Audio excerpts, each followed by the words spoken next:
From that stoop down to Lennox, my mama argued with me for like 200 minutes, drinking brews till I'm finished. To the news, them interviews, they knew my position. I could lie for free, but that truth is expensive. So visit my site, yo, get an insight. What my living was like was bigger than life. Different women spending the night, no children in sight. I got fed up, but kept my head up like I'm willing to bite. My life doing bike tricks, touchdowns for Mike Vick. Stop on a dime and split right soon as your eye twitch. I was quite quick, not many was like this. Waxing them like a candle, I guess I was quite lit. I heard they mad, I deserve to brag. I'm in my bottom line Birkin bag, and I ain't trying to waste a whole lot of time with this rhyme. But after this, we getting straight to the bottom line.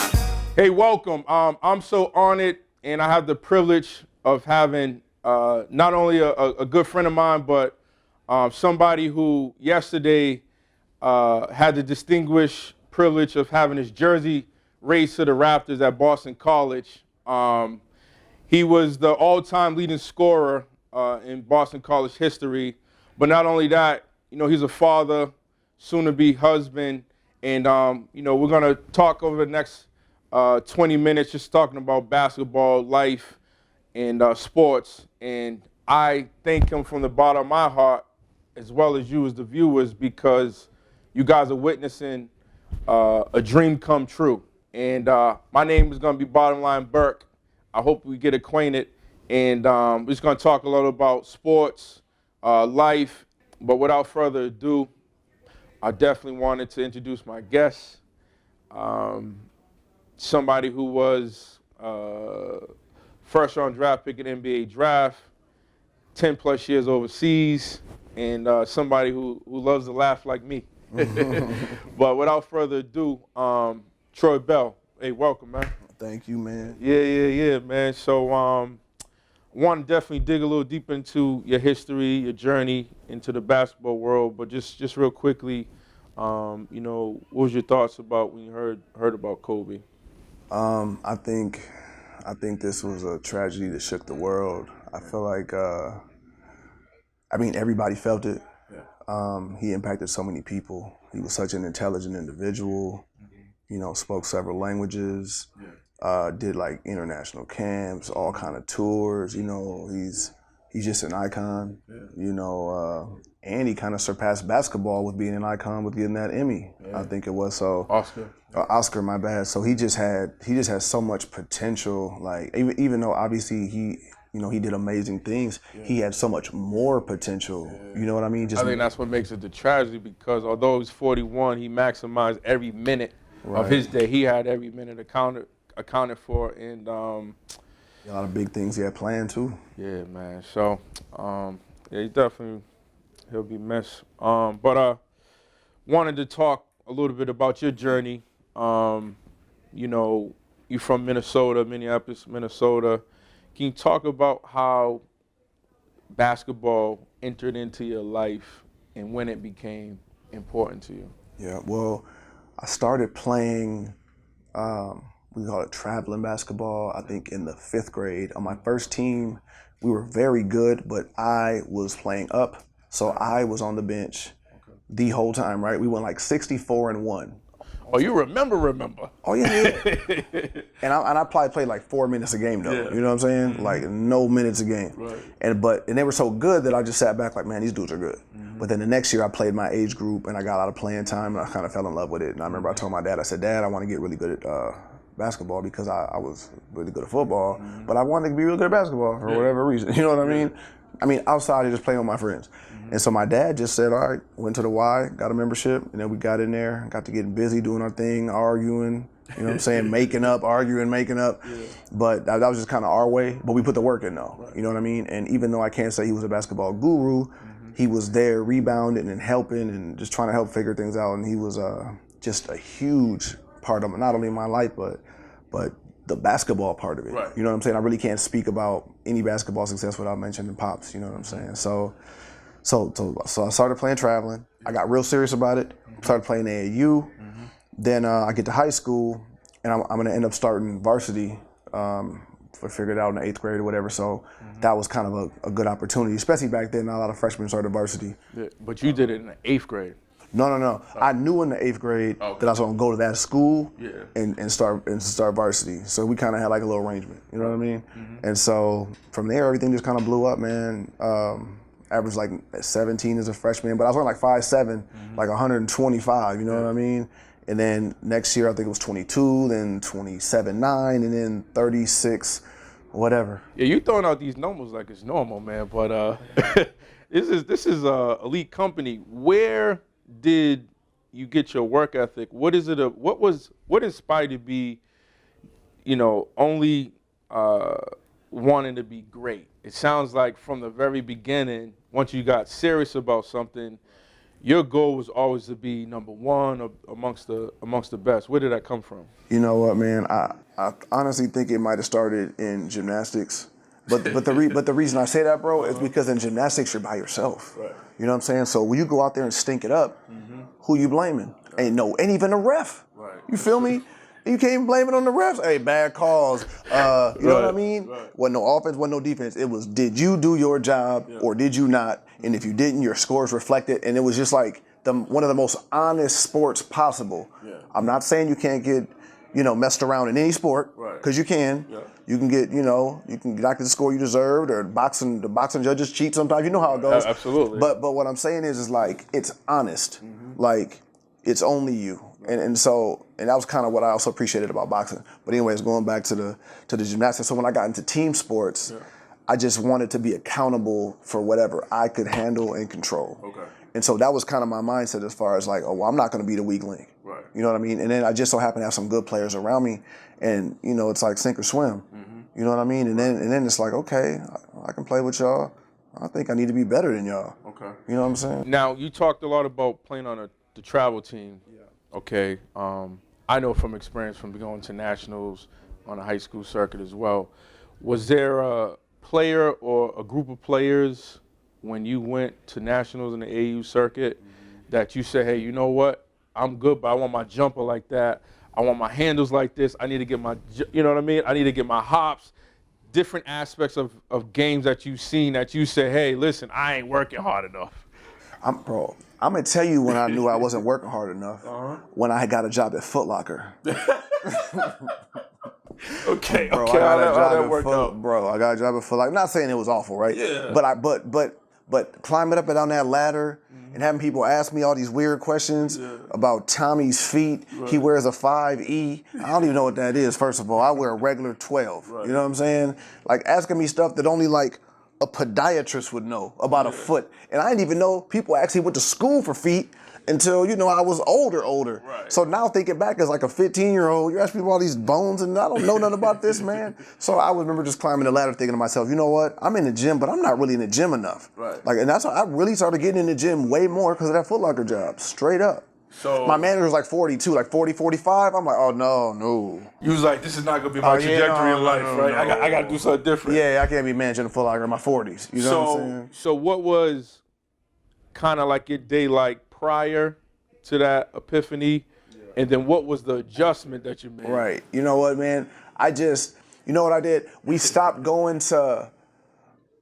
I just cut out the BS. Like anything that was gonna be BS in my day, I just kind of cut it out and turned it into some hooping or something that would benefit some basketball. Like, well, you know what? Instead of playing these video games, I'm gonna go do like a 10-mile bike ride, or you know what I'm saying? Or instead of doing this, I'm gonna dribble around the block with 2 balls. You know what I'm saying? Because we used to have hoop in the back, but then the neighbor got mad. You know what I'm saying? Hit it in the garage, so we had to take it down.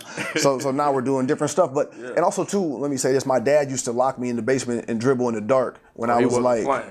And it wasn't playing. But I want to say at about 12 though, about 12. Right. You know what I'm saying? Okay. But sometimes extreme stuff ends up being the best thing. Like look at Prince, got locked in his room with all them instruments, played all the instruments. Michael Jackson. The Jacksons. I mean, what better example? Right. You know what I'm saying? Not to say you want to get beat up all the time. Right. And you hit the switches. And, it was extreme. Oh man, it was crazy. Yeah.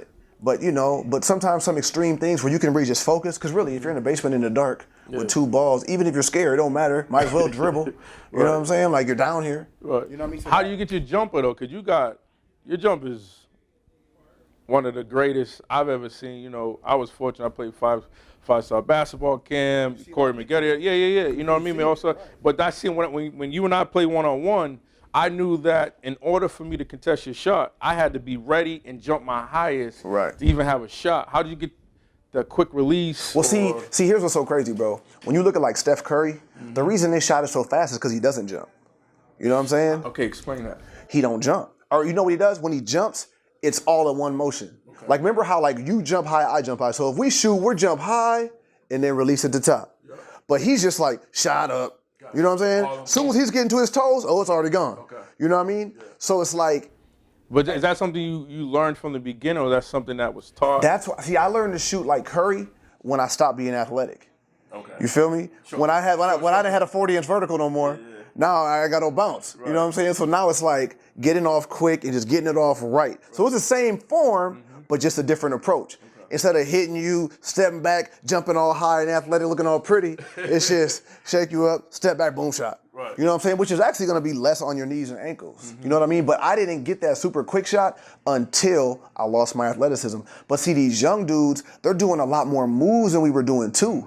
So you can't be jumping all high. You know what I'm saying? You can't hit them with 8 moves and then have to fly in the air too. But honestly though, the way they're getting that shot off quicker is really kind of revolutionizing the game. Yeah. You know what I'm saying? Like James Harden, that step back all to the side and everything like that. It's all crazy. These new little step backs and side steps and double side steps, and they look like travels, but I don't know. Yeah, it does look like travels too. It looks bad. Quentin, remember Quentin from BC? I think he was my era, but I think when you came to BC, like Willie Dean, they were all Clinton, leaving. They all left. Miller, Clinton Sims? Sims. Yeah. Sims. He was the first. I met him. Yeah, he was the first to actually that I seen do the James Harden with this to clear the space, and he was kind of breaking down to me because we used to play one-on-one all the time, and I was like, yo, that's that D1 stuff. You know what I mean? Right. But that was kind of, that was like 20 years ago. But help me understand something with you. What was it like as far as, you was the all-time leader scorer in your high school, and then now it's the recruiting process time. Who was your top 3 schools? What was that time like? And then why did you choose to ultimately go to BC? Well, the crazy thing was, and you know this story, is that, 4 to 5 starters on my team went to the Nike. They all came out top 50. So when we went to the Peach Jam, they brought all the scouts to the game, and that was the first thing that happened, because when the scouts came to the game, we played some like Peach Jam in Georgia, right? Yeah, which is like one of the hugest tournaments of the summer, and then we ended up, our team did amazing, and I did amazing, and it was just perfect, right? So from there, that's when the offers started coming in. But then after I played against Jason Williams at the Super Showcase, and I had like 34, 35, I can't remember the exact number, and then he had like 7 or 8. Okay. Maybe now, is this ESPN Jason Williams, or is it White Chocolate? No, ESPN Jason Williams. Yeah, White Chocolate older than me, like he was older. But yeah, Jason Williams was the #1 player in the country. So after that, like things were pretty breezy. You know what I'm saying? Like it was really no problem. But the top 3 was Tennessee, BC, and Xavier, and Minnesota tentatively tried to make it seem like they wanted me, but they really didn't though. Okay. You know what I'm saying? That's weird because you're homegrown. But our coach was like from the South, and he didn't believe dudes in Minnesota could play. Okay. And that's just how he didn't ever recruit nobody from Minnesota. You feel me? Like, I'm talking about like nobody. Can you share the story of Tennessee coach? He wanted you to go to the football game. Oh yeah, so they set it up on a weekend where I was supposed to go to football games. You know, those Tennessee football games are crazy, and he couldn't make it, so I had to go on different weekends. So when I came, the coach wasn't there, and it's not that he didn't want to be there, but he couldn't. Right. You know what I'm saying? But regardless of the reason, I was like, I like this school, but nah. You know what I'm saying? But had he been there, I probably would have chose that. Just being real. No, that's why I bring that up, because I know you and I spoke about that, and I was like, that might have been a difference. It was huge. Yeah, that might have made a difference. Because you can't go to the school and not see the real coach, the head coach. Assistants are cool, but they subbed me out. Yeah, absolutely. And it's the little things too. Back then, when you getting recruited out of high school, I was recruited, went to BC with you. The handwritten notes. So if it was just the printed type, if it was the regular joint, I used to just put those to the side. But the ones who personalize it with the handwritten notes, I took them a little bit more serious. For sure. Yeah. Because I ain't gonna lie, you know me, I don't even text now. I voice note. Yeah, I know you know what I'm saying? Right, exactly. So, bro, if I'm actually gonna write something down for you, like, dear Chip, I really, really want you so bad. You know what I'm saying? Like, I'm serious. Right. Like, I need you, I feel. Yeah, absolutely. Yeah, that's real. So Skinner, You ultimately went to BC. Talk about your relationship with Skinner and how he made such a difference in not only your game, but you as a man. You know what, man? Like, the biggest thing you can do for anybody is believe in him. And he believed in, me and obviously a bunch of other guys. But, I really took it to heart because in Minnesota, people weren't really checking for us for hoops. You know what I'm saying? So, like, I was super appreciative that he just gave me that opportunity. Right. You know what I'm saying? And I wanted to knock it out the park, man. And me and Coach Skinner have always been cool. He's always been a man of few words. Yeah. He talks a lot more now that we don't play for him. I wish he would have talked when we did play more. You know what I'm saying? Because he's got so much wisdom. Soak it up, yeah. Come on, man. I don't care what we talking about. Like, I'm sure it'd have been a good story or something to hear. So I wish we could have had more conversations. But nothing but love for him. I'm gonna tell you like this, Burke. I have more. He's out of everybody I've ever met that I barely talk to. I love him the most. You feel me? Like, I get it. Because you got to think about it. Like, he don't say much. Right, absolutely. He don't say much. I remember when I was being recruited out of high school, and he was at URI, and I remember going to this elite summer camp, and he was there, but he was chilling. He was laying back, just chilling. He didn't even get up while the games was on. He was just laying down, chilling, watching from the side. And then I remember going up to him like, yo, listen, my name is Jamal Burke. I'm from Brockton. You know what I mean? Like, yo, check me out. Right. I told him, but you're going to have to get up. Right. You know what I mean? I remember telling that, but he was cool. He had the baby blue outfit, just super cool with it. You know what I mean? Probably way cooler than he was even when I met him because he was younger. And it was like a surreal moment because that was the first, you always accustomed to see him on TV, but then you see him in person. That's when he was the head coach or assistant. I want to say, the head. Either the head or assistant. We're going back to like 96. Right. Somewhere around that time. He was the head then. He was the head? Oh, okay. But so you were successful at BC from the rip. You know what I mean? And I remember when you and I first met at BC, we was in front of Walsh. You know what's crazy, bro? I can't even remember all the dorms. It was in the summer. I know. I don't know what's wrong with me, bro. Well, because our success at BC's helped them build all these brand new buildings. You know what I mean? But that's a story for another day. We don't have enough time. You know what I mean? But we won a lot. You know what I mean? But all right. So you was coming out. It was the summertime, and you was real curious about like why everybody in Boston wear Timberlands. In the summertime, what's that about? Whatever, like that, right? That was that was our first conversation. It was pretty hot. Yes, it was in the yeah, absolutely. Very toasty outside. And them dorms wasn't cushion either. You know what I mean? No, come on, man. It was burning up in there. It was Amistad in there. Yeah, absolutely. But so maybe not Amistad. Well, it was Africa. You know what I mean? It was hot. You know, it was hot. It was just Africa. Right. But talk about like your progression, right? So you was very successful freshman year. Maybe let me start right there, bro. So I remember when I got to practice, right? And it was conditioning, and we were doing a drill. I don't know if it was hard drill or if I was just so tired and dehydrated. I probably wasn't drinking enough water, just being young. And it was so hard. I remember calling my boy at the end of the night, like, yo, whatever little crazy drill we did, it was so hard that I just don't even feel like going back to practice no more. I was kind of playing, but I was really tired. I was tired on some, like, I don't even know.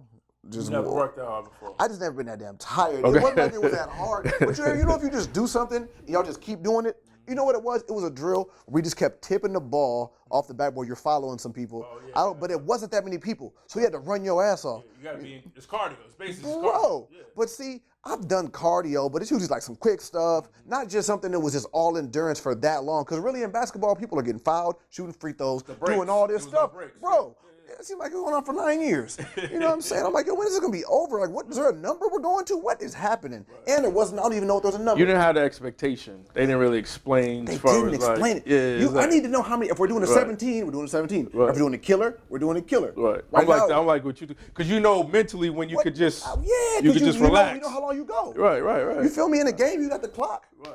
Okay, when bam was over. You know what I'm saying? You know what's happening. So we're just doing this drill, and it never fucking stopped. And I'm sorry about that. And I'm just like, yo, like when I almost died, but I made it. You know what I'm saying? So I'm not gonna quit. I'll die before I quit. You know what I'm saying? I'll just pass out, and then somebody just wheel me off before I quit. Like I'm not, like even if I was a UFC fighter, I don't see myself tapping out. I'm trying to go to sleep. You know what I'm saying? This is how I feel. That's just how you're wired. So I know one thing too about you, and you know, it kind of was emphasized last night. You like to have a good time, like to laugh and everything like come that. on, man. We laugh. Who was some of the teammates at BC that you enjoyed cracking up with? Man, all right. Well, Jermaine got to be number one. Jermaine Watson, because Shout out Jermaine he's Watson. got to be number one because we just would only talk about each other for a while. You know what I'm saying? Like Kim Bone, he's not really into that. You know what I'm saying?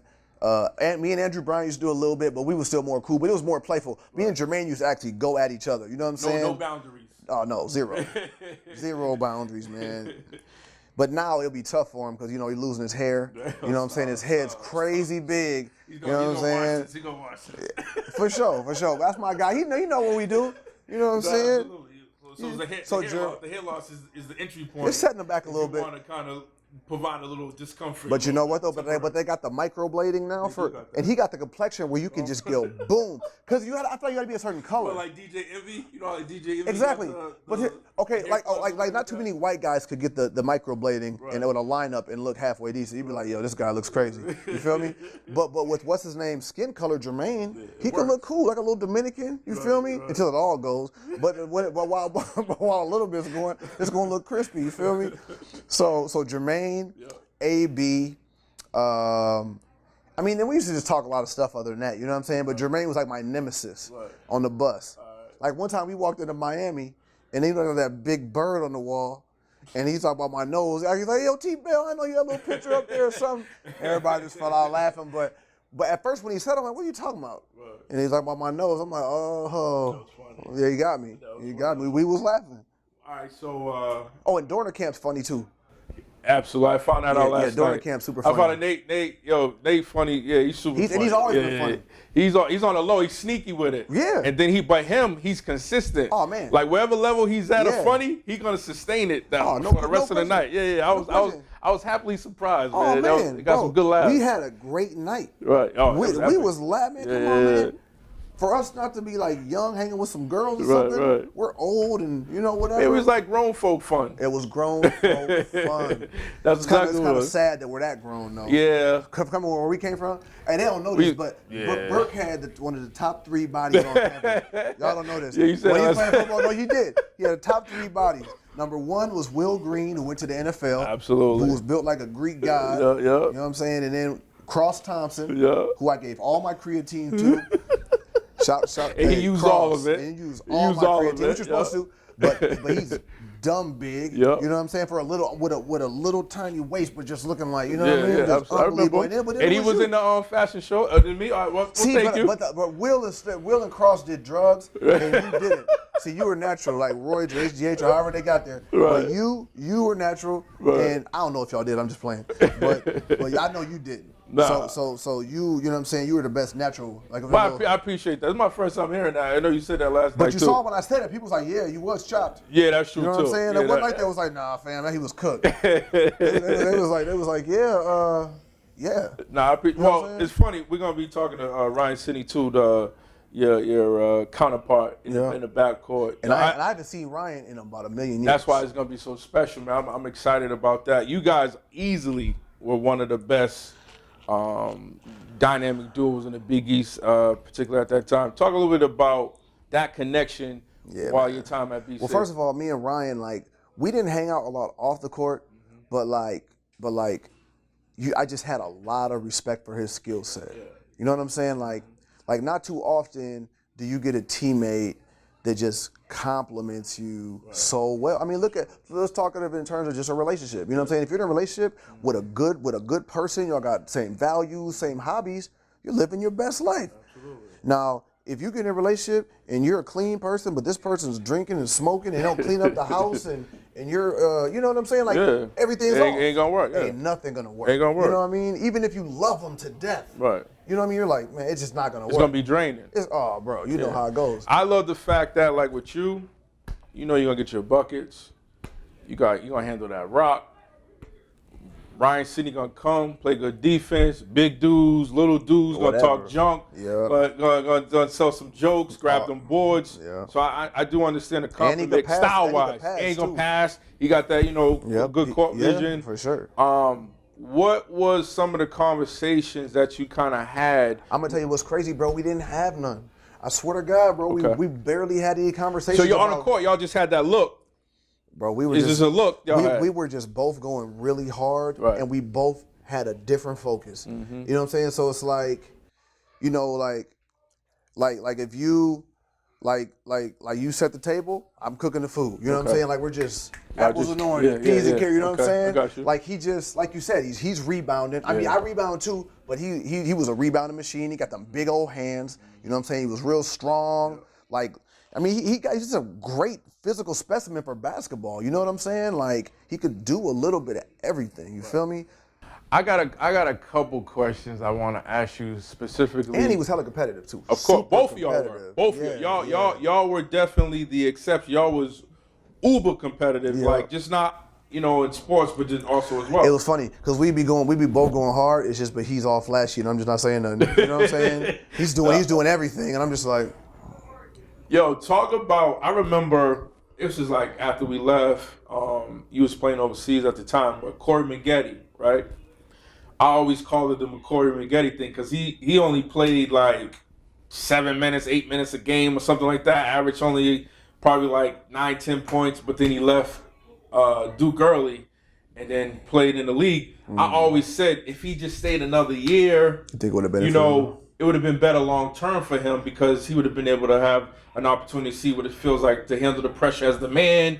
You know, you ain't sneaking up on nobody. Everybody know you the guy, right? And then you told me, man, would you rather be doing it in college, developing your game, or would you rather be doing it at Sizzler? I think at the time you used that reference at Sizzler.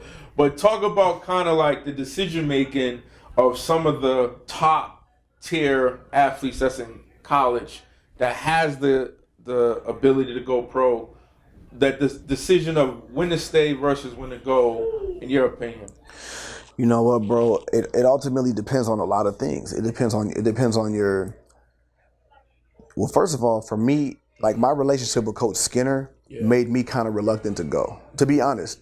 And then also too, you know, the knee surgeries, and I had a lot to think about. So it's like, okay, I have opportunity to go to the league, but you know, my knees aren't the best. Like, what if my knees don't get better? Is this degree going to be something that I really need? Because if I want to coach college basketball, I got to have a degree. You know what I'm saying? There was a lot of different thoughts in my mind, but then I also had the thoughts of, am I going to hurt myself in college and not get the opportunity? You know what I mean? But then it's like, but when I first came here, I was thinking about doing 4 years. So do I honor my initial commitment? You're everywhere, bro. You're everywhere. You and Will Green, I could say this comfortably, like, especially after we stopped playing, when I look back at my collegiate career, you know what I mean? I was like, yo, Troy Bell, William Green, like, not, y'all was better than me, but what I mean by better was like mentally. Y'all was just on another level mentally. How did you get to where you're so mentally strong? Your mental fortitude was so noticeably distinguished versus everybody else. It was way bigger than just because you scored more points and you was just the man and All-American, yada, yada, yada. Talk a little bit about, I know George Mumford helped you a little bit, but it seems like that was something that you kind of discovered early on. Yeah, you know what, man? It was funny because I was meditating young, even before I knew I was meditating. You know what I'm saying? When I met George, I learned how to formally meditate his way, then add my swag to it. But I still used to listen, like, because I remember I listened to, like, you know, I listened to R&B or something before the game, or jazz or something. Because I remember one time I tried to listen to, I don't know, man, like some BG or some Juvenile, you know, back in the day. BG. And I felt great, though. Yeah. But then I didn't feel good when the game started. It's like I felt like It was I was like high and low. like I was too something. You know what I'm saying? Or like some Pastor Troy just be way too hype for no reason. I used to listen to Mobb Deep, Shook Ones. Ooh. Or Hey, Eye for that- Eye, hey, Eye that- for Eye, something like Hey, that. I was bro. ready to go to war, you know what I mean? Bro, Like, yo. that Mobb Deep album, the first one, was one of the best Yeah. albums ever, bro. Absolutely. Unbelievable. I was listening to my little tape player. Yeah. Remember them little Walkmans? Ooh. That's when pre Your pre-CD iPod, player. yeah, It was iPod, pre-CD yeah. player. I had a little tape. Yeah. But talk about I don't want the young kids to miss this part too, as far as like the meditation part. Like you say, instead of listening to the rap with a lot of words, you want to listen to minimalist, you and I was talking about the Miles Davis, Blue and Green, Blue Girl, whatever that song. That song be, ooh, Ooh, that's just tough. Yeah. Talk about the difference between that and how it was able to, allow you to be clear about your thoughts and intentions and purpose. It's like, you know what it is, Burke? It's like you get centered. You know, you see people like do this type of stuff. That's kind of how it feels. It's like everything, like all the stuff around you that's not going to help you, it's not necessary at this moment. It's like you kind of get rid of all that and you just bring everything you need. You start focusing on the offensive scheme, the defensive scheme, the plays you run. Because, certain teams you put in new plays. Yeah. I go through their schemes, our schemes, run through different scenarios in my head. So what the meditation would ultimately do is it would make me feel like I already played the game. Okay.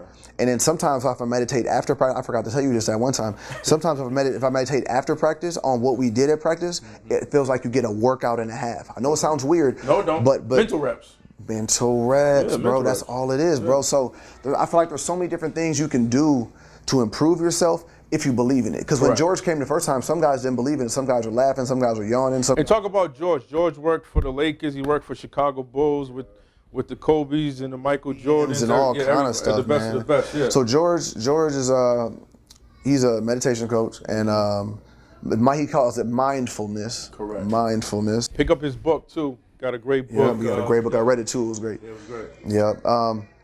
Talk about just being more mindful.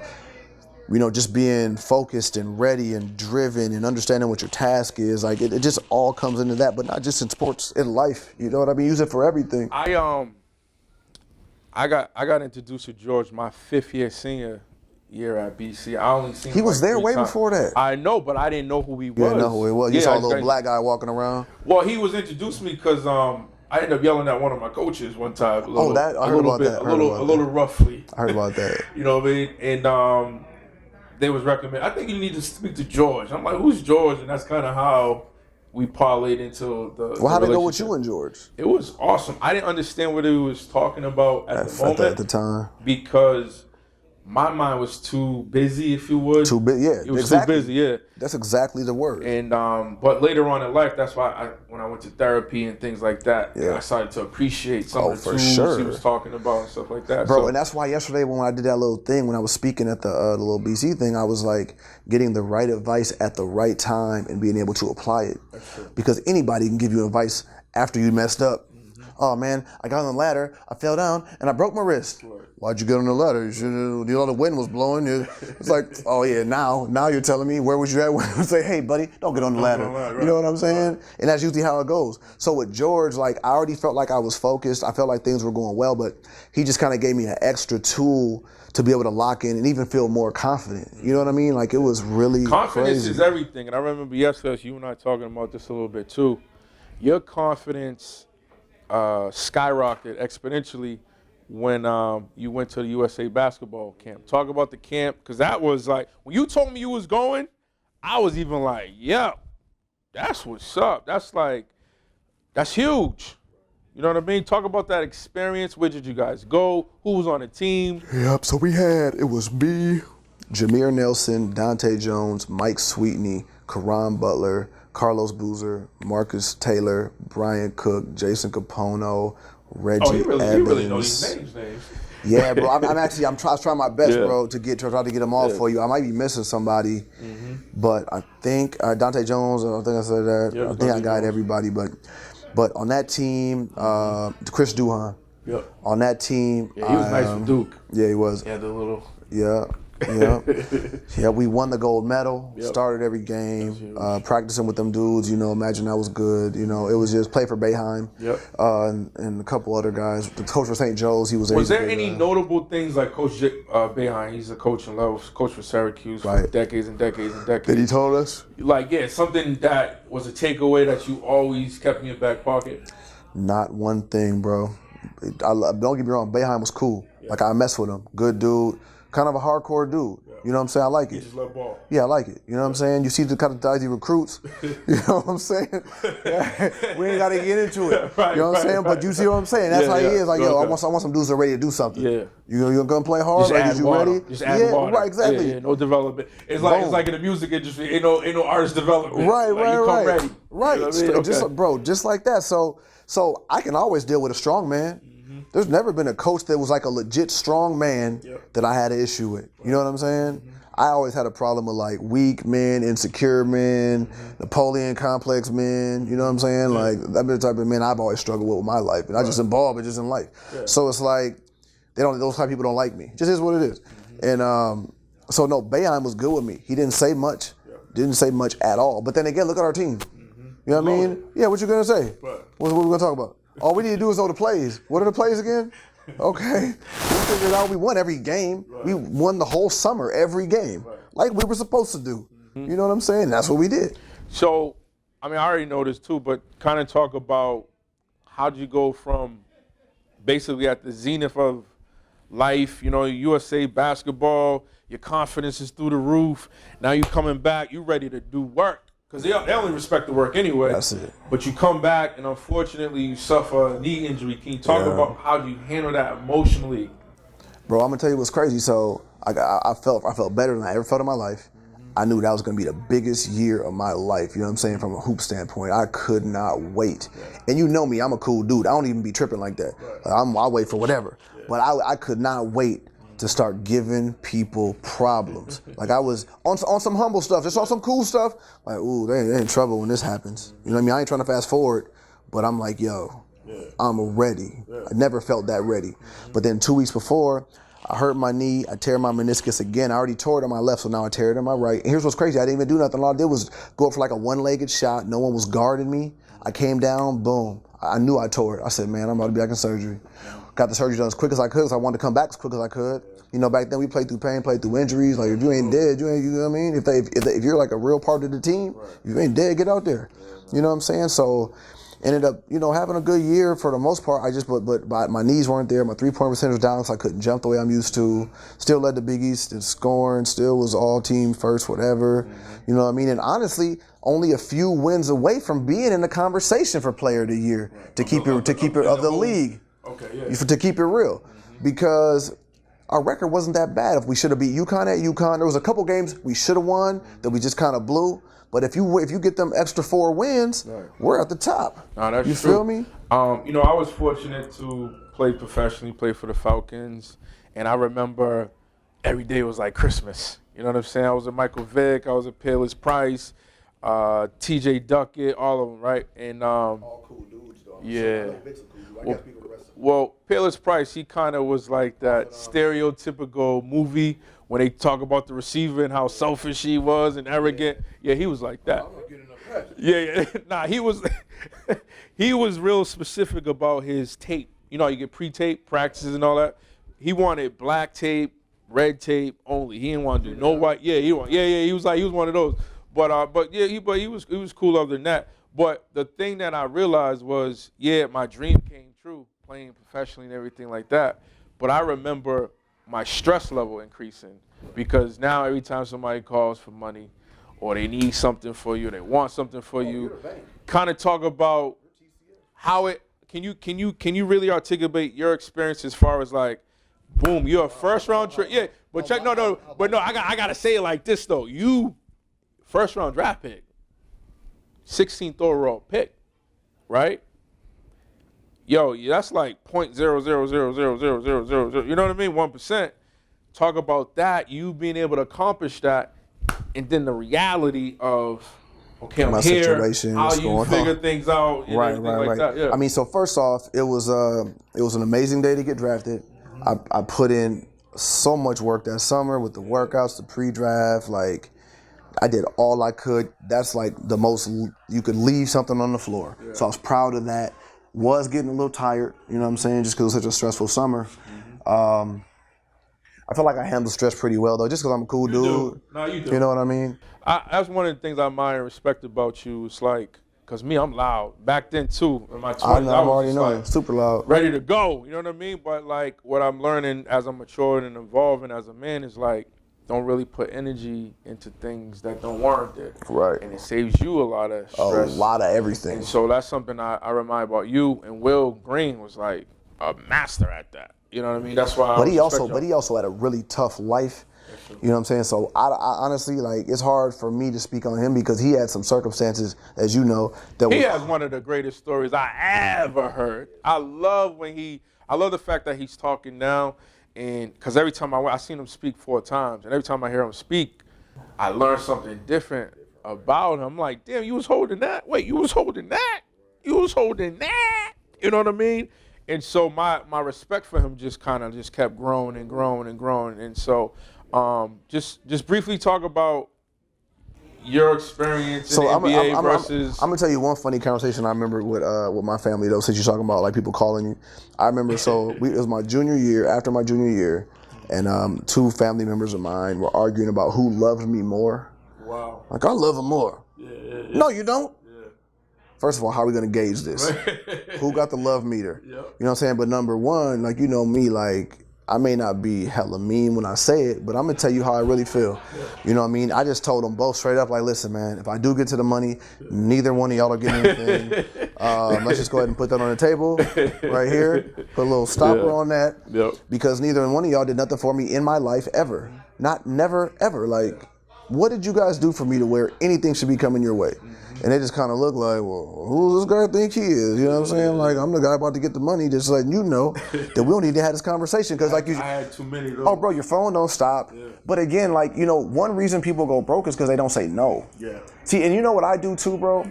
Even though I had whatever money you wanted, like, if you ask me for $500, I'll be like, listen, man, I'll give you 50, but you don't owe me back though. Right. Hey, you're getting closer. Everybody got different money flows. I remember Lenny Walls, one of our roommates, when we was at the Denver Broncos.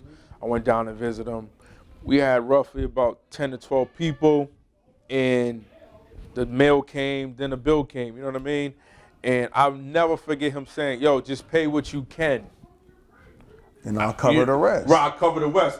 That was like, I just love how people handle things, and it's good to see kind of people's idiosyncrasies about how they manage their money. That was pretty good. I never heard that one. Yeah, I was impressed by that. Right. Yeah, right. Because it's like, okay, like I'm gonna do something, but just do a little bit. You ain't gotta do all you can do, but just show me a little something, like you know what I mean. Because in the pros, what you find more times than not is people quick to pay. To just kind of, I am that dude. I got that. I got it like that. You know what I mean? I kind of see that. I seen that quite a bit. But you know what? A lot of them feel obligated to pay though. Right. That too. You know what I'm saying? Just obligated, like, oh well, I guess it's on me again. Oh, guess it's on. You know what I mean? Yeah. See, and for me, bro, you know me, like I'm not even gonna spend a lot on no food anyway. Yeah. So if a whole bunch of us went, it's like, hey, so you got the fries, right? You got the Happy Meal, right? You know what I'm saying? But how did you never feel the pressure or feel the guilt or shame of not paying?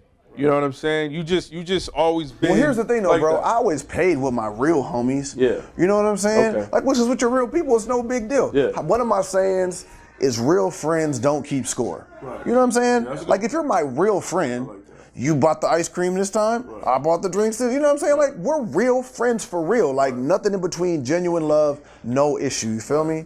Like, so that's how I'm with my real friends. But when you got those people that are kind of walking the line, like you're cool, but you're not really there when I need you. You kind of pop it in when it's convenient for you types. You feel me? Like, dude, we're going to make this work how it's supposed to work. Just because we went to Roof Chris, you know what I mean? And it was, you know, you felt like I should be paying the whole $300. So it's like I'm about to say like 300. Oh. 300. That bill's about 300. Yeah. So I drove and I'm paying the, and you want drinks too? And no. Yeah. So I just tell them honestly, like, listen, man, but sometimes I'll just say no altogether. Like, no, I'm not doing that. Yo, it's funny. I got a couple more questions. I'm gonna bring Ryan in, and you say Chris. It reminds me. I remember when I was with the Falcons. We went to 112, the club. And, I wanted to go there. I just never got a chance. Yeah, it was like, you know. Was it crazy? It was crazy. It was crazy. So, but the crazy thing, I remember the night I went, Zach Randolph Was in there. He was in the line. He was in the line. No, he's in line. So I'm thinking like, what is he doing in the? Wait, he was why- Zach. Yeah, he was Zach Randolph. Why would he be in the line? Yeah. So anyway, long story short, the funny quick story is like I was at the bar and I seen this, beautiful girl, whatever, and I was like, you know what, I got money now. Like, yo, what you want to drink, right? And she's like, let me get some Chris, right? Like Cristal, right? That's for you're right. Let me get a bottle of Chris. So you said, let me get some Chris, right? A bottle. You're right. You got it right. Yes, you got it right. So, but check this out. You didn't know how much it was? No, I had an idea because of Jay-Z videos. You know what I'm saying? Jay-Z video, right? But no, check this out. So when she was like, yo, give me some Chris, I say, yo, Chris. You know what I'm saying? Like, are you crazy? You know what I'm saying? But you say Chris, it kind of reminded me that's quick. So we got tons of stories. But I wanted to talk briefly about, you know, you playing overseas. 10 plus years, correct? And what was it like kind of playing in countries where you don't speak the native language? And how was that as far as communicating and just your livelihood? You know what, bro? If you're successful overseas, you're either serious about hoops or you're serious about your money. Right. That's it. Okay. There's no middle ground, like, because it's a super grind. Yeah. If you go to the right teams, it can be amazing, almost like you're kind of in America.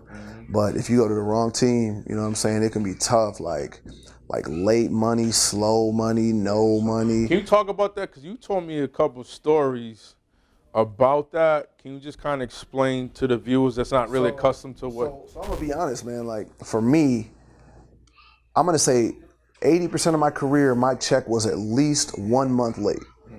And that's normal for them over there. Wow. You know what I mean? So expecting your check to be on time, forget about that. Pretty much. All right, okay. 80% of the time 80%, for me. that's a high number. But don't get me wrong, though. I got all my money, though. Right. See, but everybody doesn't. Right. Like, so there's some people that don't even get fully paid. I'm going to tell you like this. I had a friend that signed a $1 million contract and got $0. He went out, put a down payment on a crib. Seriously? Yeah, bro. But here's the best part about not getting your money overseas, though. Is like in America, like the bill comes, date, do it. You feel me?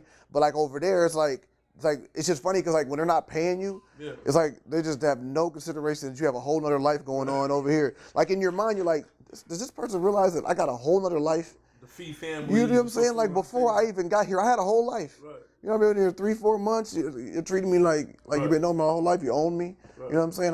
Well, luckily for me, like I was in the NBA first. You know what I'm saying? Saved my bread, did what I was supposed to do, and I had good contracts over there. Right. So for me, if I get paid 1 month, but they're late too, I'm getting paid enough in a month to still be cool. Right. But some people are over there making $2,000 a month. If you get $2,000 1 month and you ain't got paid in 3 months, you ate all that food away. What about the gas? What about your bills back home? You know what I'm saying? So it's very challenging, especially for those people that aren't making that much money. Making a lot of money or not, you want your check on time. Period. I don't care if you're talking about $100 or $100,000. You want your check. You know what I'm saying? Absolutely. But most times, and for some unlucky people, you don't get no money or it's late money and it's just super tight. I gotta ask you a couple questions from some old BC guys, and then I have to get on camera 2 other things. One's the Michael Jordan story, as much as you want to share, and then you and our story. I gotta do it. I gotta do it. We should do your and our story I'll tell your story while you're looking for the thing. Go ahead. Okay, so me and Burke played one-on-one a bunch of times. I don't know how many times. How many times you play? Like 11. A lot of times. 10, 11 times? 10, 11 times, okay. Yep. And Burke had a nice little game. You know what I'm saying? He played football on scholarship, but he had a nice little game. He really did. You know what I'm saying? He was strong, all that. Jump high. So, very athletic dude. So one of the games, I don't remember which one it was. We didn't play after that? All right, so I beat you on, that's funny. No, I beat you. No, I stopped. I deliberately. You said you were going to stop, but did we play after? Yeah, we did. We played 2 more games. You beat me 2 more. So I beat you on the 9th game we played. Okay. So you beat me the first played a couple more. You played me right. And then we start for a little bit because I was like, I ain't playing you no more. You was like, come on. And then you beat me 2 more times. But all I care about was that one. The one time, no, but for real, the one time he beat me, it was a good game. You know what I'm saying? Obviously, you know, he did what he needed to do. Obviously hitting his shots. I must have been broke. And then he was hitting his shots, and that's how it happened, man. That's all it is. Because really, what is basketball? Who scores the most wins? You feel me? So either you're broke or you're not, and whoever scores wins. Boom, there you go. But he was a good little hooper, though. Let me go ahead and put that out there. All right, so this is guy Heath. He went to BC as well. He wanted to know, I want to hear about life after basketball and how do athletes adjust when they no longer compete? Well, I think it's different for everybody, right? Like for me, my next challenge after like being done with basketball, I just kind of challenged myself to weightlifting. Yep. You know what I mean? And then you were singing and did boxing. But I was singing while I was hooping. So like I did an album and all that, you know what I mean, boxing. But I was boxing because my knees were hurt, trying to stay in shape, and acquire a new skill set. You know what I'm saying? And then you wait. You have to also say you box like a real fight. Yeah, I had 2 fights, beat those guys up, and then I tried to have a few more fights, but people stopped showing up, man, for the amateur fights. And then they passed that law because of me that that if you're a pro in any sport, you got to be a pro in other sports. So like I couldn't, even though I never boxed like in a ring before, I couldn't be an amateur because I was a pro basketball player. I'd be a pro boxer. Ain't that crazy? Just because you can hit a jump shot on me, you can get punched in the face. I don't know how they're gonna make that rule. That is. Because of you, that's Troy Bell rule. Yeah, because I don't know if it's Troy Bell rule, but I was a pro. I mean, they shortly after that, they changed it. I remember that. No, that's dope. You make impacts anywhere you go. You know what I'm saying? That's how I look at it. I wanted to have a pro fight too. I really did. I don't know why I didn't do it. Yo, when you told me you was gonna fight, and I read the article, I said, yeah, he's top. He's top. You know what's funny? I was a little off at that time. No, you weren't. No, I say it with love. I'm gonna tell you what my dad said. I told my dad about the box. He said, "That's what poor people do." He said, "You're not poor." I'm like, "You're tripping." But it was true though. Like if you look at most boxers, there's not too many rich boxers. Like you come from a rich family, like I'm not gonna get punched in the face for a living. Yeah. All right, so I'm not gonna get to this next. I'll ask one more question, then we're gonna move on, and then we're gonna segue into something else. All right, so last question is, what did you think about your time at BC? What's the high moments and the disappointing moments, Asco? And that was from Kidrick. I think the most disappointing moments were first the 2 surgeries, because you never come back totally the same, at least when we were getting them. Now these dudes are coming back from ACLs, look like they may have turned to the bionic man and jumping higher. I didn't get the bionic parts with mine. They just shaved me up and sent me out. So the surgeries, number 1, because coming back from surgeries is tough and it's draining. It's just not fun. And the second thing that was super disappointing was losing in the tournament to USC 100%. That was like, because we started off terrible, but we got the lead, and I felt like if we get past them, then we really do some huge stuff. You know what I'm saying? Like, so that was just heartbreaking. You know what I mean? Then the way we lost, like we were down 3, got a 2. And like the high was, you said about the high was the Big East tournament. The high was winning, splitting with UConn at the after starting off real slow. And in the previous year you was losing. Yep. In the previous year we were losing. So yeah, those are the highs and the lows. All right, finally, in closing, you met the man, the myth, the legend, the greatest person to ever pick up a ball. And then I love how you slipped that in last night. Oh, yo, you want me to tell you about the story time I played MJ one-on-one? And I'm like, what? You feel me? First of all, talk about how you met him, and then just briefly describe a little bit about the one-on-one action. So his trainer was Tim Grover out of Chicago. Yep. And so I got to Chicago because I had torn my groin over in Spain. My knee was messed up. I tore my groin. My agent was like, "You got to go work somewhere. You got to go work out. You can't, otherwise you're gonna be done." And that was great advice. So he sends me to Chicago. I'm on the west side in the hood because somebody had a little apartment. I should have been somewhere else, but it was cool.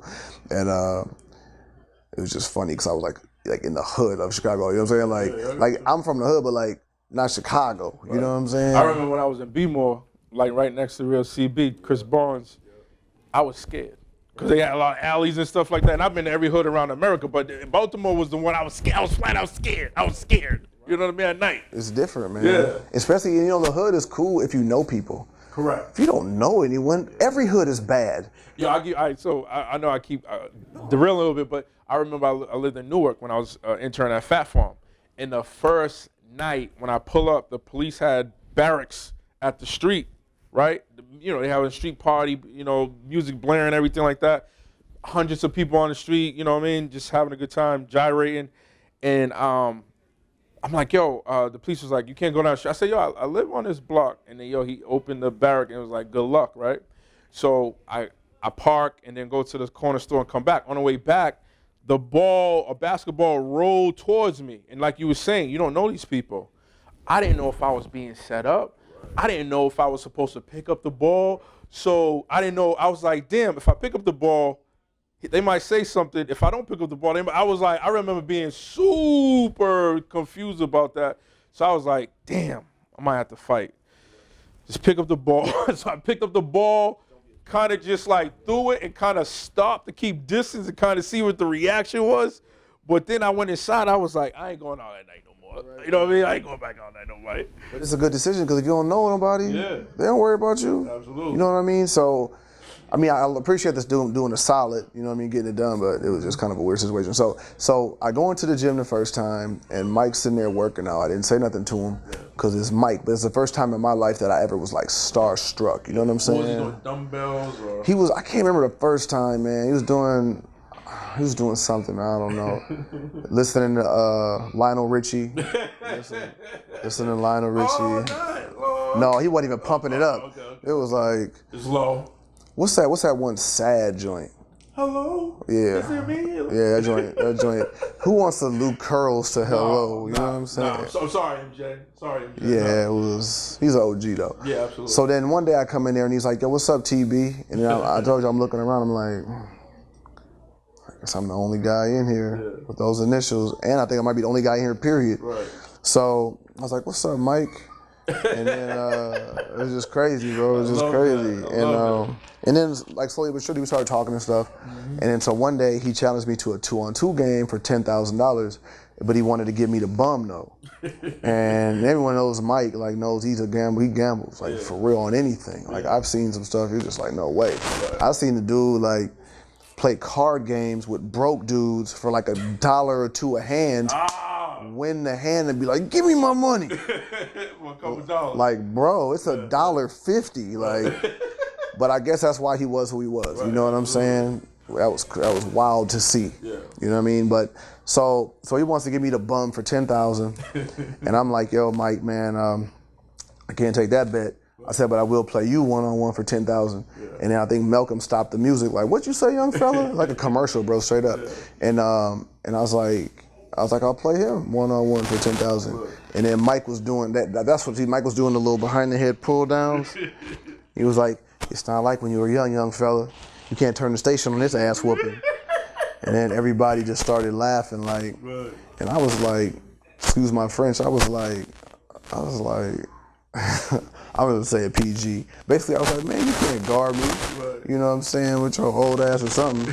But I probably said it more vulgar though. Yeah. And he's like, man, go downstairs and warm up. I'm like, man, take your old ass downstairs and warm up. I'll be young, I don't need to warm up. Right. So now everybody's going crazy. Right. But then I went down to warm up. I love that. You know, I love that. I love that. Though. I went to warm up, and then so when I'm walking down, my guy Rev, who used to be one of Kobe's guys, you know what I'm saying? It's just one of just what it was.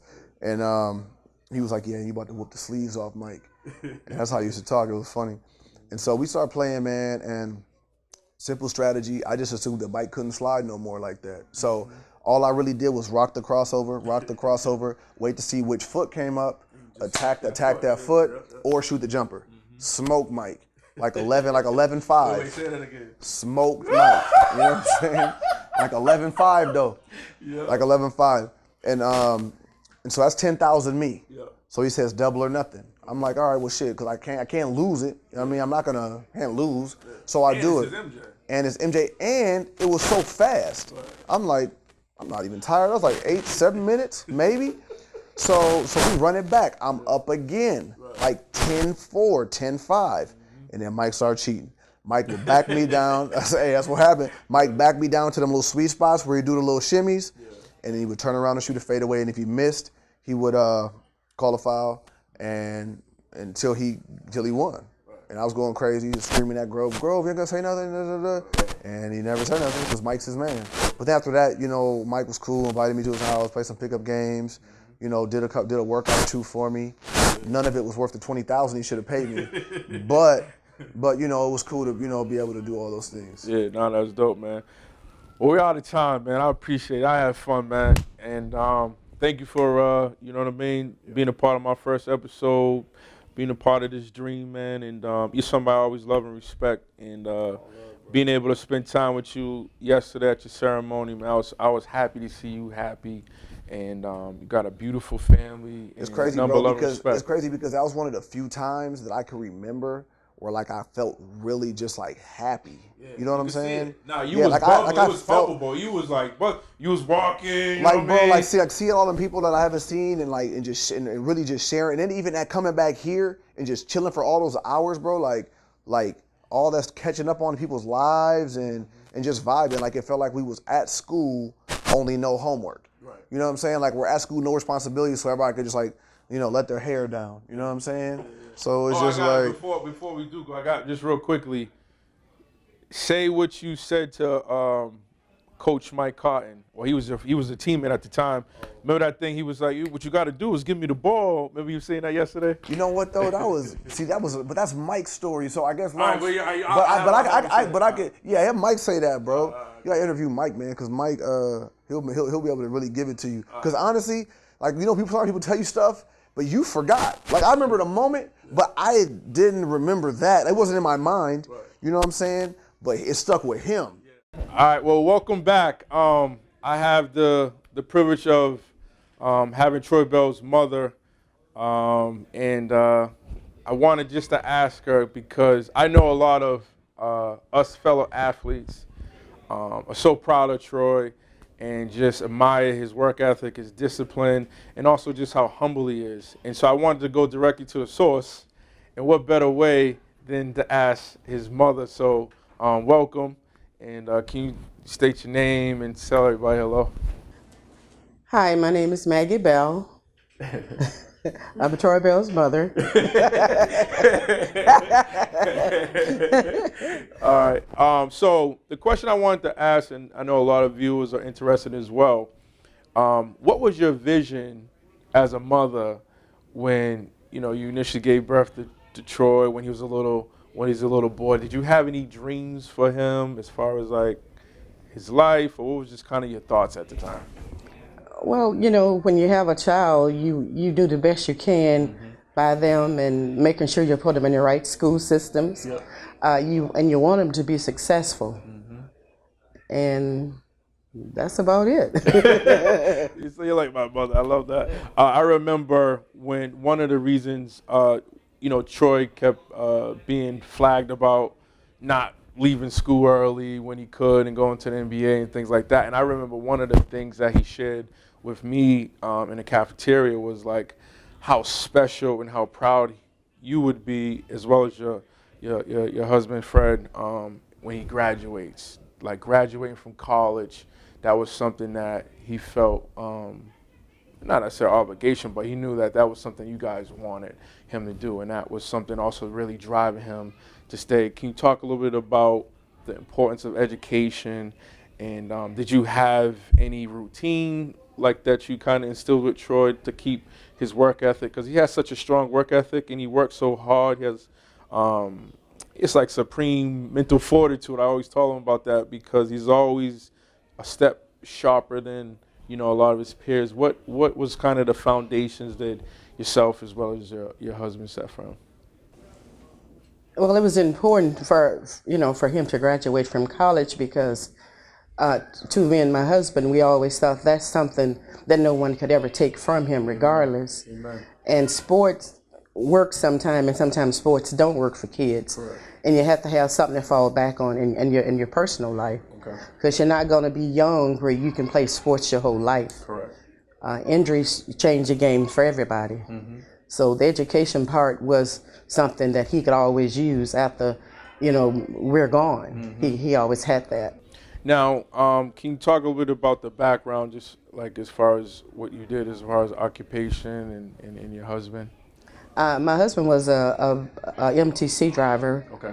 For a local, company in Minneapolis, and I was in claims, and I worked for State Farm Insurance. Oh, nice. For 42 years. Amen. All right. Yeah. All right. Hey, that's like, amen. Yeah. Okay. Yeah. I'm proud of that. That's something that's kind of lost now. You don't see the loyalty on the employee side or the employer side. So I know I always try to acknowledge that because a lot of my aunties, like Auntie Brenda, she was in the nursing for like 45 years and things like that. But nowadays it's like if you get 4 years, 10 years is like 40 years. The way things change so rapidly. Talk a little bit about. Is there any moment, like a funny moment you can share of just as far as like motherhood with Troy, as far as, because he could be very silly. Yeah, I know. Well, I know I had to go to work one Saturday, and he had turned 16, and he had just got his license, driver's license. And he said, Mom, don't worry, when you get off work, I have my car. I said, no, I don't think your dad's going to buy you a car. Right. He said, but don't worry, it'll be parked right out front when you get home. So when I got home from work, the car was in front of the house. Right. And my husband said between the salesperson and Troy, they tricked him. And that's why he got the car. Yeah, he's very cunning, real sharp. Yeah, Right, real sharp. yeah. Because Troy saw us work hard our whole life. Yeah, and that's what I'm trying to get out. So the work ethics was always there. Right, and that's why I asked about your occupation as well as your husband, Fred, because it just doesn't happen. He had to have seen a model. Oh, yes. That he was mimicking, initially things like that, because it's so strong and embedded in him. Yes. And, my mother instilled education, very important. I wasn't fortunate to have a father, but my mother, she single-handedly made sure 4 or 5 of her kids college graduates and things like that. So when I came in contact with Troy in college, there was immediate connection that I identified with, just as far as the discipline and just his relentlessness to get things right. And he had a strong integrity that I also admired and, highly respected. So having an opportunity to finally meet you and have this conversation, it's nothing but pure joy. You know what I mean? And then just growing up over South Minneapolis, playing football, for the park boards and playing traveling basketball. Yeah. It was just a strong community of really hardworking people, and he saw that. Right. We lived in a community with all the nationalities, just not one kind of very people. Diverse, yeah. So he saw that. Okay. Well, the running joke of everyone outside of Minnesota is like, what's the Chris Rock joke? The only black Prince. People. Yeah, black people in Minnesota is Prince and was it Kirby Puckett? Right. From the Minnesota Twins. You know what I mean? Right. Well, he was wrong. Right, that's what I'm saying. You up here talking about it's multicultural, it's diverse, which is wonderful. Well, yes, because his African family lived on the corner, a white family lived next to them. It was us, and there was a Mexican family. He grew up with everybody. Yeah. Because when they was recruiting him for college, the coaches would ask, about that. Do Troy have problems getting along with white people? Right. I said, no, he's been with white folks his whole life. Absolutely, yeah. Absolutely. It's just something simple like that. Because that's something, too, it's not really surprising, just me seeing him interact with different nationalities and ethnicities at Boston College. Right. Seamlessly. Yeah, because he grew up in the world. It's natural. Yeah.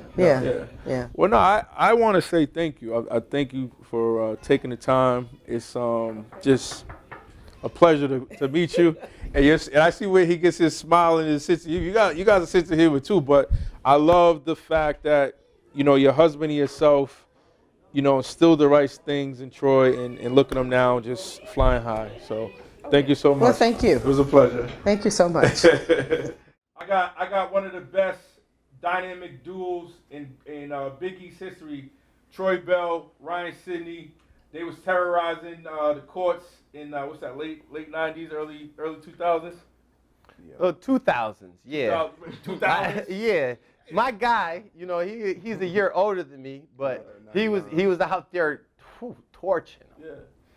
Talk a little bit about yesterday, right? The significance of having somebody you went to battle with, you was in the dungeons with. Now he has his jersey. Man, raised to the rafters. Look, you have a guy who got his jersey raised to the rafters, and you battled with him. You went to war with that guy, and you know that when you get in there and y'all in there slicing and dicing, he's still gonna do his thing. Mm-hmm. That's a win. You feel me? Like when they say his jersey got raised to the rafters, I'm like, shit, nigga, so did mine. Hey, look. Small piece, no, like you part of that. No, you definitely no win, no push, no nothing. You feel me? Right. I was excited for him. You know what I'm saying? I wasn't, like we always say, we always laugh and giggle. We always laugh and giggle because I be like, I'm not the same kind of clean cut like he is. He's more reserved. He'll be like, nah, I'll pass on that. You know what I'm saying? You're loud, boisterous, gregarious. I don't care. He's cool, calm. You know what I mean? Smooth. Y'all game style. It's funny because he just talked about himself too. Like when he called you, y'all are like the same, like turned up energy. You know what I'm saying? It's different, but it's the same. You know what I mean? Like you got. I think the younger me was electric. more like Ryan. I'm evolving into something a little bit more. I was just with you yesterday. This guy just saying anything on this. Hey, look, anything. Look, the evolution of life is different. He was turned. Just yesterday, so I don't know. What did you say? What he talking about? Right, the volume needs to go ahead and and this guy is on something different. But like, I love to say, we used to get interviews together, and he'd be like, I'm not gonna say too much. Right. Would you like to have somebody say something? Oh, you can ask him. Right. So I talk. He'd be like, yeah, we played good. You want somebody to say something? Right. You better ask him the question. I'm more like the politician, and he's like doing his own thing. Like the LeBron James, Dwayne Wade conducting interview. You know, like. Man, nah, man. He's like, what's that dude? Oh, he's like Gilbert Arenas. Yeah, like Gilbert Arenas. Me and Gilbert actually Gilbert Arenas. Yeah, like now yeah, going yeah, crazy. yeah. No, he's not. He still be going at people all the time, Reckless. every time. Yeah, boy. I feel like when he was playing, he was kind of cool. Yeah. But now I feel like he's just going crazy, and that's how Ryan was all the time. All the time. If you got something to say, I got something to say too. Now, Troy mentioned earlier that when y'all was in battle, y'all didn't talk. So how was it that you guys games complemented each other? We just didn't really have to. Like, you know what's crazy? I watched the little highlight thing I made for you, and then I watched the Michigan thing, right? Then we went to Michigan. That's where he's from, University of Michigan. And he just got super busy, right? What you had, like 29, 30, something like that. That was like non-profit time? No, that was before that. But we beat them my freshman year too, and I had like almost 30. I outscored him too. But not just I'm just saying what happened. Yeah. But Ryan went home and just went nuts. Like I felt like you had like 29 and like 14 or 15 or something. And I had like a real quiet like 27. Right. Like it wasn't really noticeable though. But he was like, I remember he had that one dunk where he pulled it back with the left. Like he was nice with it. He just did just a whole bunch of memorable stuff. You know what I'm saying? And that's kind of how it was. Like somebody may score more. Like somebody's game may look a little louder, but at the end of the day, like the stat sheet looks really full. You know what I'm saying? Can you share with Ryan what was about his game that you loved the most? I mean, Ryan, like I said, like for me, like he's easy to play with. Like when somebody talked about Kyrie and LeBron, they both need the ball to be successful. You know what I'm saying? They could both do all the same stuff, kinda. Obviously LeBron's way bigger, but they need the ball to get it done. Right. Like Ryan didn't really need the ball like that, and I wasn't really like an over dribbler. Right. You know what I mean? Like so. He was efficient. Yeah, like efficient, but so was he though. Like James Harden, you know, he was Charles Barkley. Right. Dribble. Right. And plus, I mean, we run the flex. We couldn't do that anyway. Only time me and him with the dribbles in transition. You know what I mean? So like everything was real smooth. It was crisp. It was just easy. And like I said, if we were both having a good game, it was no problem. Now, can you share with T. Bell what was about his game that got you excited? Oh man, I loved that the dude he see the basket, right? This is one thing I loved about T. T could always see the basket. Right. When he played the game, he saw the basket. Okay? So if you the defender and you not close enough to put a hand up and he can see the basket, that thing going up. Yeah, I saw that up close and personal, but I did beat him in the game. I beat him oh my gosh, I don't know why you let this man beat you, bro. Look, this the problem. Look, don't put your hand on me. Don't put your hand on me. I don't want no. Look, listen. T. He keep ducking me too. Who's ducking? Look, you talking like a weekend holiday right now. You talking like a weekend holiday. I can't wait. You in the belly. I can't wait. Look, listen. You're ready to play him tomorrow 1-on-1? Is that what you said? Let's do it. You in the belly. I can't wait. You know there's a hoop outside. I can't wait. Is there a hoop outside? Outside, but I ain't got no ball. There's a basketball in my car. We got cameras action and them fly-ass shoes on. Well, don't talk crazy to me, baby. Don't talk crazy. Well, listen, hey, I know you not. Hold on. We are in a hotel. Okay. Oh, yeah. Yeah, and this guy talking reckless, so we gonna find out. Oh, I'm not lucky. No, look, like I was saying. Somebody thinks we're fighting. No. It said somebody. All right, stick to the question. Okay. What was about? I love Troy Gang because he could see the basket.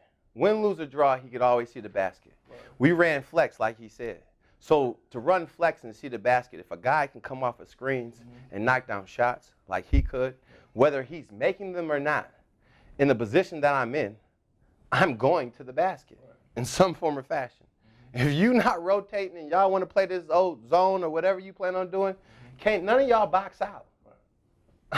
If he miss, I'm getting the ball.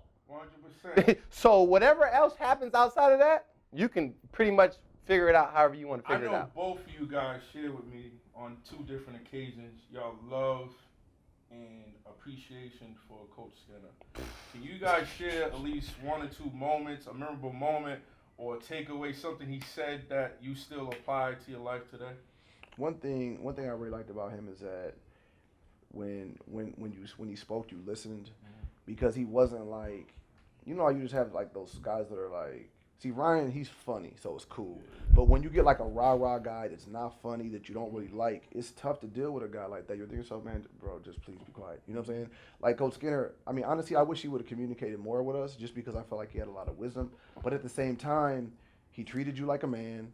He kind of let you do your own thing, give you like an outline, but then you go figure it out. Like he let you make mistakes. He let you be great. He was never a hater. He gave you an opportunity. Like if you deserved the opportunity, he gave you an opportunity. You know what I mean? Like straight up. And he was like a fair dude, I felt like, for the most part. So, I mean, you know, and he was a straight shooter too. Yeah. He was never really blowing smoke. Nah.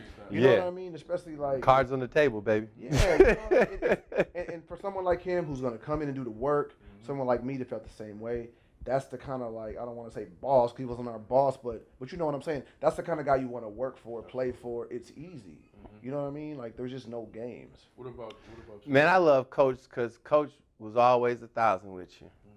Whether you was doing your job or you wasn't doing your job. He said he could bring you in the office. He say, so what's going on? He never holler at you. You feel me? Like the one time I seen Coach holler and break the clipboard was the one time I knew we had to play defense. What game was that? The Connecticut game. Which one? The one at home. Before sophomore year? Yep. Okay, we beat them. After 20 years. Yep. No, Bangor wasn't there yet. That was Karan Butler. Karan Butler. We hadn't beat Connecticut at home in forever. I think it was ever. They like ever. Like 20 years. Yeah, like never. And he was like, look, either you gonna play defense tonight or practice. You're gonna be held. Man, and we used to never have practice the day after a game. Like you come in and shoot or whatever, but we didn't have practice. He was like, oh, practice? Oh, we haven't practiced. Oh, when I heard him say, and he wasn't like, you know, he never really got mad. So for him to be angry like that, like all this work we've been doing, like all this we done put in, like we was winning. It wasn't like we wasn't winning. We was winning games. Like it was like a turning point. Like he was like, you're at the point of being able to win and be great. So win and be great. I remember the Syracuse game, I was a freshman. And dudes was like, the whole week before the game, they like, we don't know if we're going to beat. Somebody said something about not being Syracuse or something about Syracuse. They was ranked. I'm like, shit, we can beat Syracuse. They'll turn the ball over at least 5 times. Win, lose, or draw. I said, and the one kid, he can only shoot if you let him catch the ball. We watching the film. They like, stop talking. So I was a freshman. You know, you're not supposed to be talking. And somebody was like, nah, he kind of got a point. And then after that, we played Syracuse at home. We wasn't ranked. We had won some games, and when we walked into the game, they didn't believe we was going to win. I think we was 25. Was we? Yep, I think we was 25 when we beat them.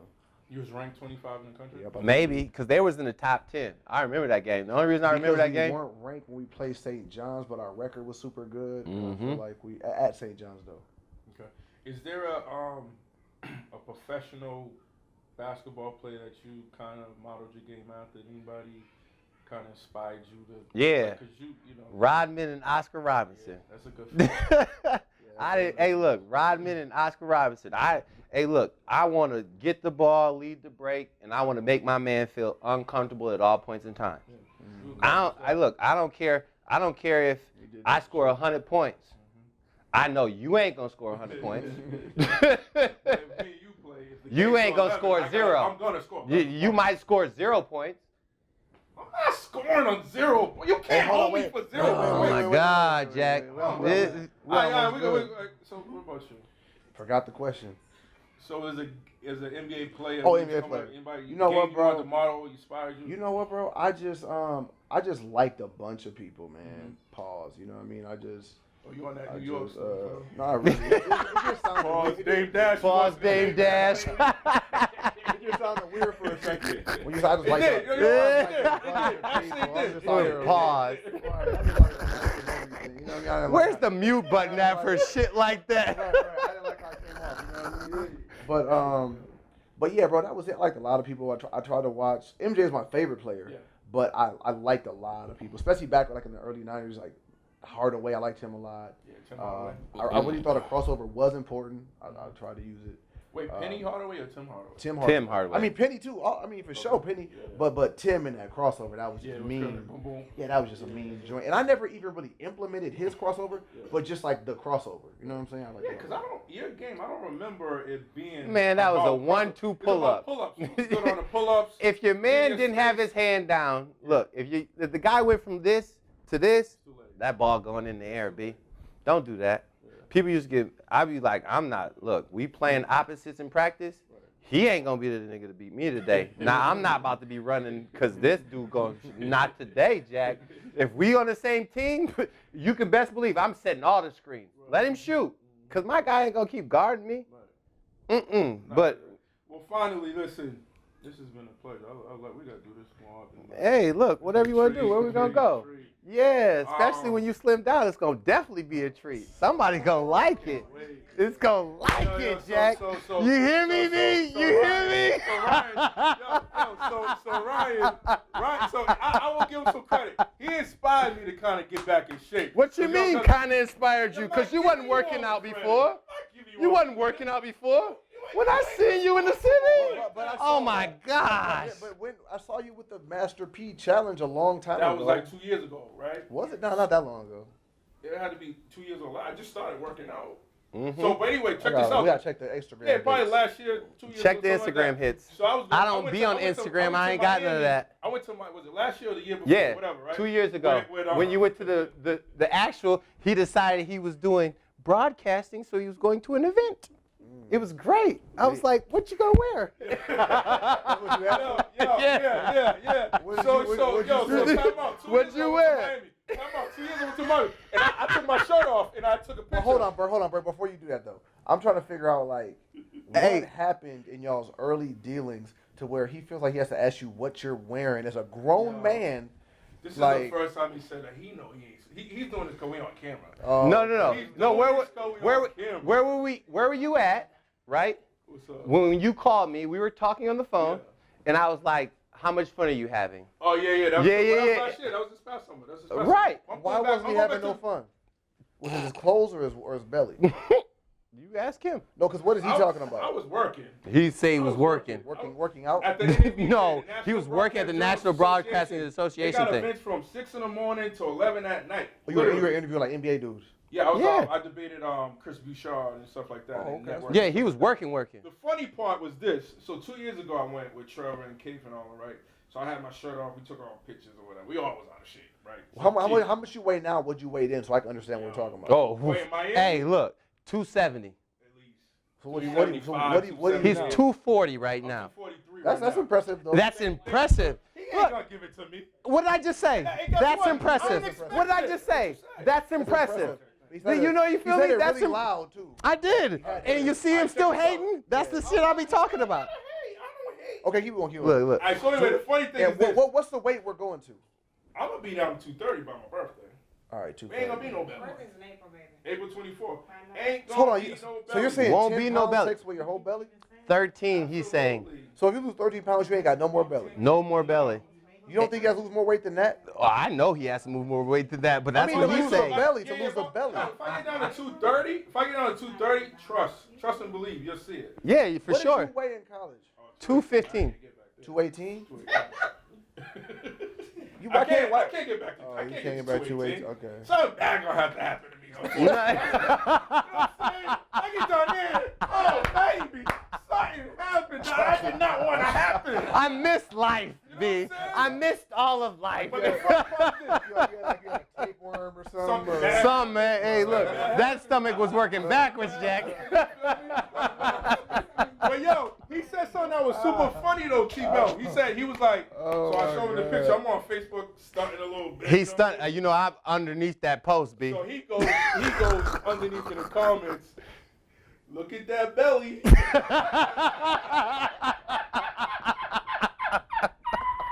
Yo, you don't know how fast he inboxed me, B. You don't know how fast he inboxed me. Hey, look, he inboxed me so fast. I was on it. Yo, then to follow it up.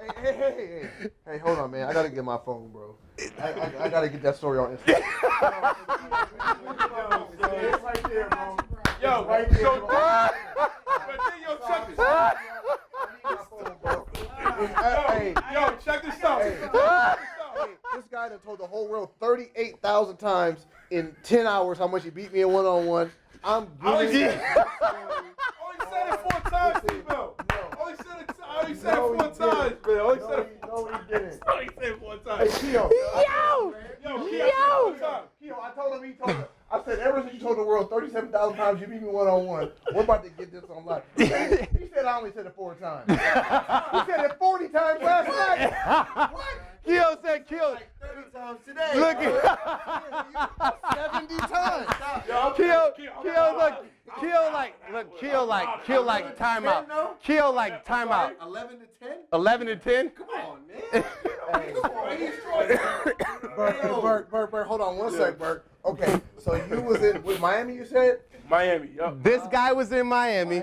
They out here with their shirts off taking pictures, Hold on, bro. Ryan, before you go. So you took your shirt off, Yup. so obviously you're feeling good about I'm yourself. feeling, yes, exactly. And that's the point I'm trying to make. Right. I was feeling good. You know He what I'm thought saying? he was I out there I enjoying on my life, first B. vacation in a couple years. Right. I was in my Look, and he caught. You know, Look, stress-free. hey, look, not only- I had a couple nice, beautiful women. He to the did left and too. right. Yeah. Drinks? Of course. Oh yeah, and look, of course.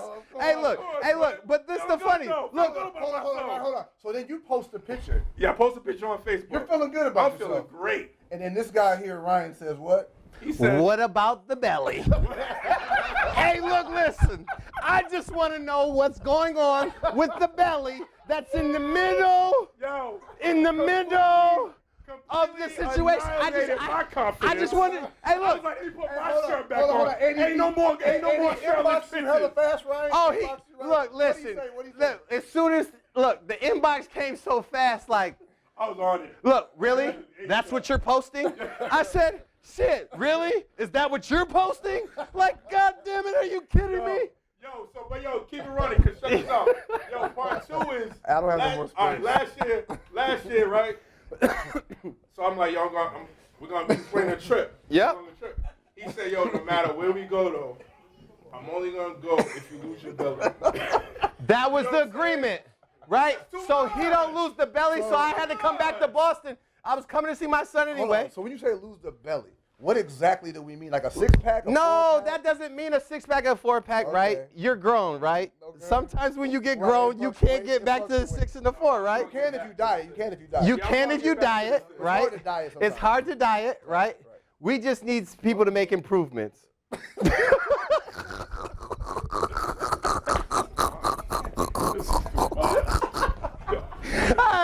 Hey, if a motherfucker can't make a layup, sometimes you just gotta ask him use the backboard, B.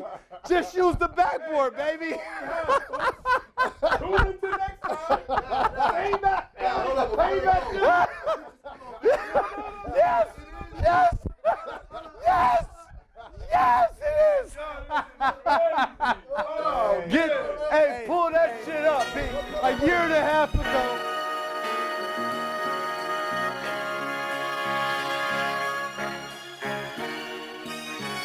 From that stoop down to Lennox, my mama argued with me for like 200 minutes, drinking brews till I'm finished. To the news, them interviews, they knew my position. I could lie for free, but that truth is expensive. So visit my site, yo, get an insight. What my living was like was bigger than life. Different women spending the night, no children in sight. I got fed up, but kept my head up like I'm willing to bite. My life doing bike tricks, touchdowns for Mike Vick. Stop on a dime and split right soon as your eye twitch. I was quite quick, not many was like this, waxing them like a candle. I guess I was quite lit. I heard they mad, I deserve to brag. I'm in my bottom line Birkin bag, and I ain't trying to waste a whole lot of time with this rhyme. But after this, we getting straight to the bottom line.